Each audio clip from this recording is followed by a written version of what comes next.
अस्सलाम वालेकुम। आज हम डिस्कस करते हैं विलियम ब्लेक की पोएम अ डिवाइन इमेज। अब जो अ डिवाइन इमेज है ये सॉन्ग्स ऑफ एक्सपीरियंस से ली गई है।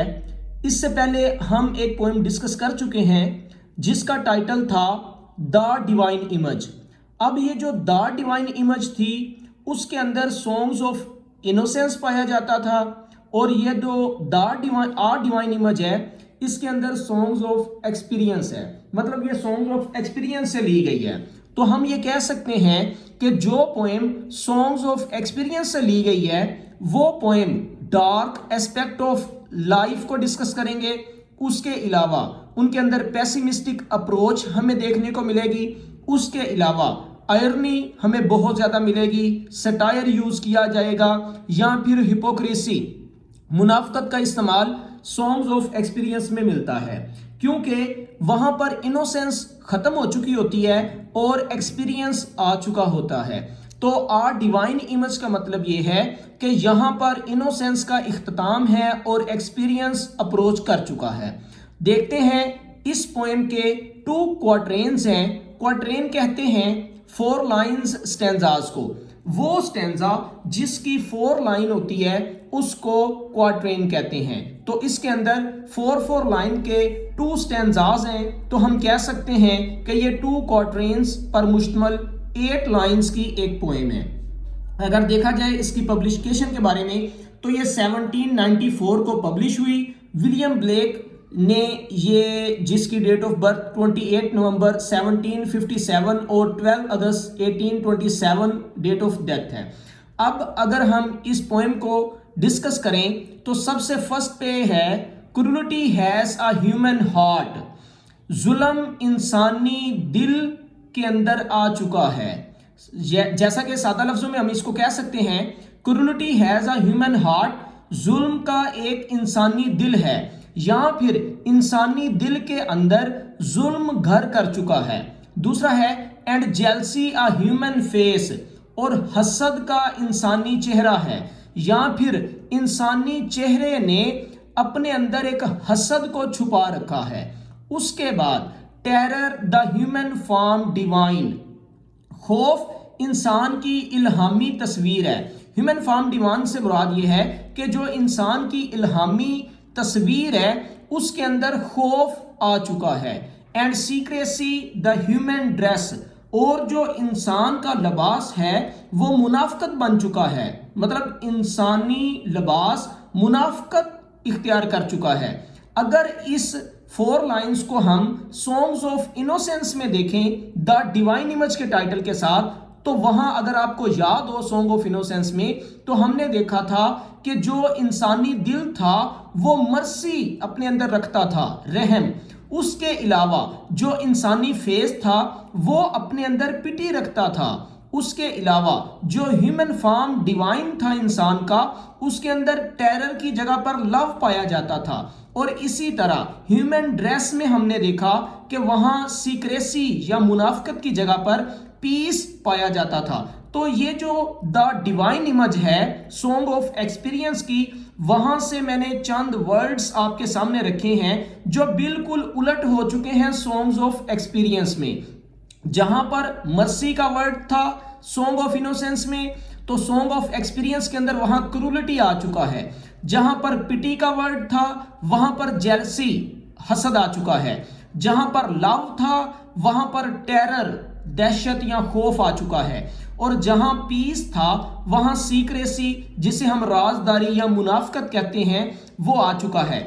इसका मतलब ये है कि सॉन्ग ऑफ इनोसेंस के अंदर जो हमारी प्योर फीलिंग्स थी वो सॉन्ग ऑफ एक्सपीरियंस में आके बहुत ज्यादा हार्श फीलिंग में कन्वर्ट हो चुकी हैं। तो देखते हैं इसके नेक्स्ट क्वाट्रेन को। The human dress is fast iron, इंसान का लिबास कूटे लोहे से बना है, मतलब इंसान को जो लिबास है वो कूटे हुए सख्त लोहे के साथ, मतलब जिसको खराब नहीं किया जा सकता, नुकसान नहीं पहुंचाया जा सकता, वैसा है। उसके बाद the human form a fiery फौज, और इंसान की जो शक्ल है वो आग जैसी हो चुकी है। फायरी फौज, आग जैसी भट्टी की तरह इंसान की जो शक्लो सूरत और शुबाहत है वो बन चुकी है।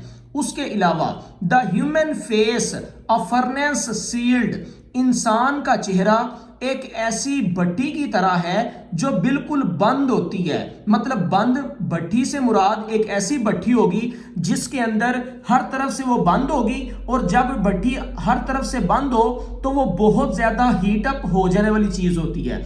नेक्स्ट लास्ट लाइन है the human heart it's hungry gorge, और जो इंसान का दिल है वो एक भूखे गार की तरह, हंगरी से मुराद ग्रीड आ चुकी है उसके अंदर, वो एक भूखे गार या खाई या वादी की सूरत इख्तियार कर चुका है इंसान का दिल।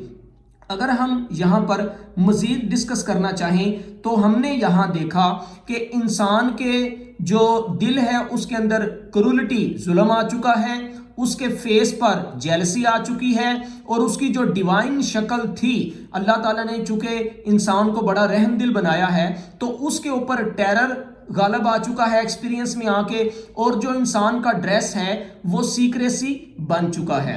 तो अब अगर हम इन दोनों को देखें तो इंसान पहले जिस प्योर हालत में था अब वो उससे हट के बहुत ज्यादा गजबनाक हालत में जा चुका है। अब अगर आगे देखें तो इंसान जो कि फुलादी या आयरन की शक्ल इख्तियार कर चुका है, वो लोहा जिसको तोड़ा नहीं जा सकता, मतलब इंसान में फुलादी कुव्वत आ चुकी है।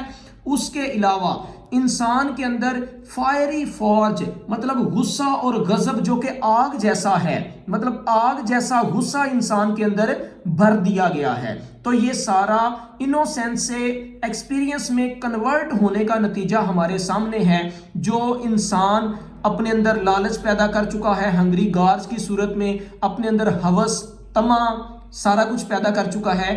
तो हम ये कह सकते हैं कि ये बिल्कुल सॉन्ग ऑफ इनोसेंस से उलट सॉन्ग ऑफ एक्सपीरियंस के अंदर हमने एक्सपीरियंस किया। अब हम अगर इसके लिटरेरी टर्म्स को देखते हैं जो पोएट ने यहाँ पर यूज की, तो सबसे पहले राइमिंग स्कीम को अगर देखें तो फर्स्ट लाइन का लास्ट वर्ड यहाँ पर है आयरन, जिसे ए कहते हैं, और ये ए राइम स्कीम है इसकी आयरन। दूसरा है फॉर्ज, फॉर्ज जो है ये बी है क्योंकि आयरन के साथ इसकी जो है वो राइम स्कीम नहीं बन रही।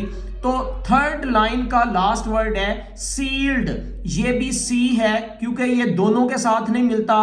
और फोर्थ लाइन का लास्ट वर्ड है गॉर्ज, जो असल में फॉर्ज के साथ मिल रहा है। तो राइम स्कीम में ए बी सी और फॉर्ज और गार्ज बी, मतलब ए बी सी बी इसकी राइम स्कीम बनेगी। अगर मजीद देखें इस पोएम के अंदर जो एनाफोरा यूज हुआ है, तो एनाफोरा किस चीज को कहते हैं? एनाफोरा कहते हैं बिगिनिंग ऑफ टू और more than two lines with the same word, एक ही वर्ड के साथ दो या दो से ज्यादा वर्ड्स का शुरू होना। मतलब बिगिनिंग ऑफ टू और मोर देन टू लाइंस का मतलब है दो लाइनें या दो से ज्यादा लाइनें हों और विद द सेम वर्ड, वो एक ही लफ्ज से शुरू हो रही हों। तो अगर हम सेकंड स्टैंजा का फर्स्ट टू लाइंस देखते हैं तो यहां पर है द ह्यूमन, और नीचे भी नेक्स्ट लाइन में है द ह्यूमन। तो ये सेम वर्ड के साथ दो लाइंस शुरू हो रही हैं, जिस टेक्निक को हम एनाफोरा कहते हैं। अब लास्ट हम देखते हैं एलिट्रेशन।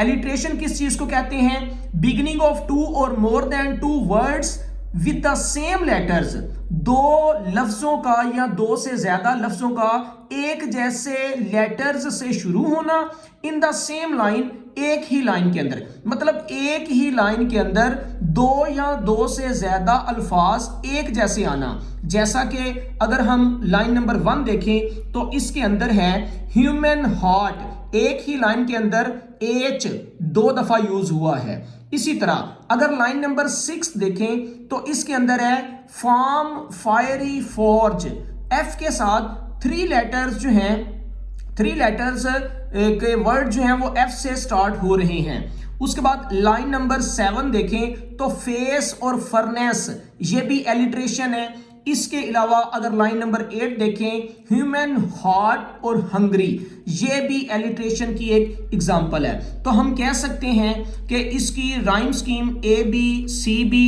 एनाफोरा इसके अंदर यूज किया गया है, वो मैंने पॉइंट आउट कर दिया है। उसके अलावा एलिट्रेशन जो यहां पर यूज की गई है वो डिस्कस की गई है। इसके अलावा जब आप सॉन्ग ऑफ इनोसेंस देखेंगे तो यहां क्रूलिटी है तो वहां मर्सी नजर आएगा, यहां जेलसी है तो वहां पिटी नजर आएगा, यहां टेरर है तो वहां पर लव नजर आएगा, यहां सीक्रेसी है तो वहां पर पीस नजर आएगा। तो यह डिफरेंस था इनोसेंस और एक्सपीरियंस का। बहुत शुक्रिया। अस्सलाम वालेकुम।